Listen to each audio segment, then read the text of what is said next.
वर्षों पहले की बात है। प्रतापगढ़ नाम का एक गांव था। गांव के पास से ही एक रास्ता घने जंगल के बीच से होकर शहर को जाता था। जंगल में एक चुड़ैल रहती थी जो अक्सर उस गांव में आने जाने वाले बाहरी लोगों को मारकर खा जाया करती थी और उनके कंकाल को किसी न किसी कुएं में डाल देती थी। वह चुड़ैल गांव के किसी भी व्यक्ति को नुकसान नहीं पहुंचाती थी, लेकिन कोई मेहमान उस गांव में आता तो जिंदा लौटकर वापस नहीं जाता था।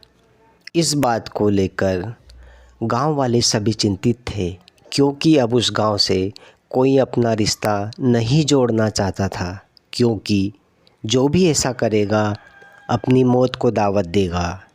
गांव में शादियां और दूसरे कार्यक्रम भी होना बंद हो गए। गांव में मायूसी छाने लगी।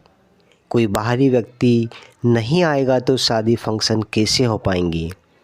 मुखिया इस बात को लेकर परेशान था और उन्हें कोई उपाय भी नहीं सूझ रहा था। लोगों से भी इस बारे में चर्चा की गई, लेकिन समस्या जस की तस रही। चुड़ैल लोगों को मारकर कंकाल कुएं में डाल देती थी, जिससे गांव के लोग भी अब पानी पीने को तरसने लगे। गांव के मुखिया के 2 बच्चे थे। पिताजी और गांव की समस्या को देखकर बच्चे बहुत दुखी हुए और दोनों ने समस्या का हल निकालने की ठानी। बच्चों ने किसी से सुना था कि चुड़ैल रात को घर से बाहर निकलती है। बच्चों के दिमाग में यह बात बैठ गई और लड़का एक दिन अपनी बहन से बोला कि आज रात मैं उस चुड़ैल से जाकर बात करता हूँ कि वह ऐसा क्यों कर रही है। फिर लड़का घने जंगल के रास्ते चुड़ैल को ढूंढने निकल जाता है। जंगल में एक पेड़ पर उसे चुड़ैल दिखाई देती है। बच्चे को देखा तो चुड़ैल बोली, तू यहाँ क्या कर रहा है।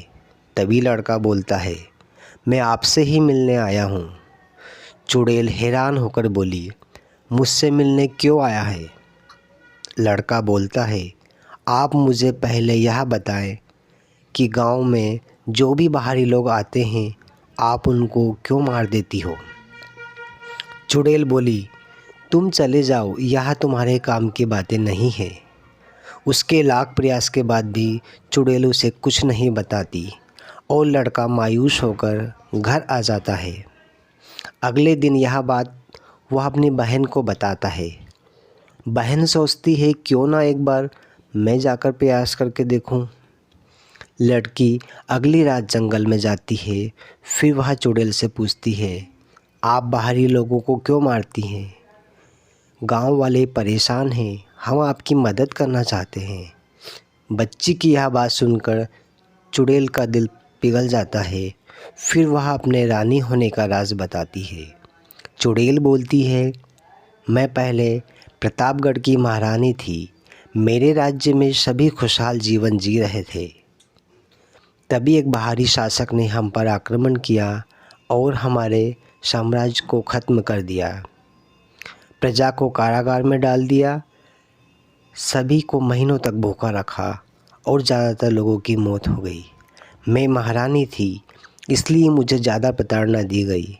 गांव के बाहर कुएं में मुझे मारकर फेंक दिया गया। जब से मेरी आत्मा भटक रही है और मुझे अब बाहरी लोगों से नफरत हो गई है। मैं उस बात का बदला लोगों से लेती हूँ। यह सब बात सुनकर उस लड़की को भी बहुत दुख हुआ और उसने यह सब बातें अपने भाई को जाकर बताई। लड़का फिर तांत्रिक को यह सब बातें बताता है और तांत्रिक चुड़ैल की मुक्ति के लिए कुएं से चुड़ैल के कंकाल को निकालकर मुक्ति के उपाय करता है। फिर चुड़ैल एक सुंदर फूल बन जाती है और हवा के झोंके के साथ उड़कर हमेशा हमेशा के लिए उस गांव को छोड़कर चली जाती है। इस तरह गांव को बच्चों की सूझबूझ से उस चुड़ैल से मुक्ति मिल जाती है और फिर गांव में शादी और दूसरे कार्यक्रम खुशी खुशी होने लगते हैं। गांव में दोनों बच्चों की खूब तारीफ भी होने लगती है। इस तरह की रोचक कहानियाँ सुनने के लिए आप हमारे चैनल को लाइक और सब्सक्राइब कीजिए और बेल का आइकन भी दबा दीजिए तो आपको नोटिफिकेशन मिलता रहे।